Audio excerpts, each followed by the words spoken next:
தந்தை பேருந்தை ஓவர்டேக் செய்ய முயன்றபோது தவறி கீழே விழுந்த குழந்தை மீது பேருந்து ஏறி இறங்கியதால் உடல் நசுங்கி குழந்தை தன்வந்த் உயிரிழப்பு.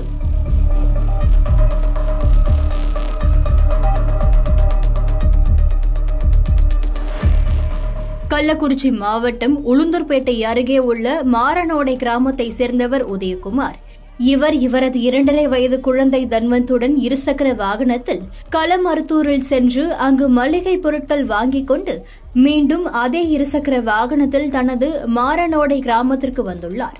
அப்பொழுது களமருத்தூர் ஒரத்தூர் இடையிலான குறுகிய சாலையில் வந்தபோது தனியார் பாலிடெக்னிக் கல்லூரி பேருந்து அதே சாலையில் சென்றது.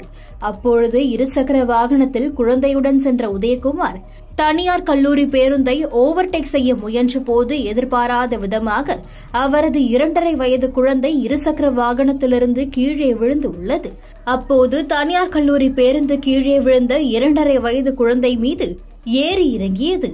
இதில் உடல் நசுங்கி சம்பவ இடத்திலேயே 2.5 வயது குழந்தை உயிரிழந்துள்ளது. உயிரிழந்த 2.5 வயது குழந்தையை கண்டு பெற்றோர்கள் கதறி அழுதனர். தகவல் அறிந்து சம்பவ இடத்திற்கு வந்த திருநாவலூர் போலீசார் உயிரிழந்த குழந்தையின் உடலை மீட்டு உடல்கூறு ஆய்வுக்காக உளுந்தூர்பேட்டை அரசு மருத்துவமனைக்கு அனுப்பி வைத்தனர். தொடர்ந்து தனியார் பேருந்து ஓட்டுநரை பிடித்து விபத்து குறித்து விசாரித்து வருகின்றனர்.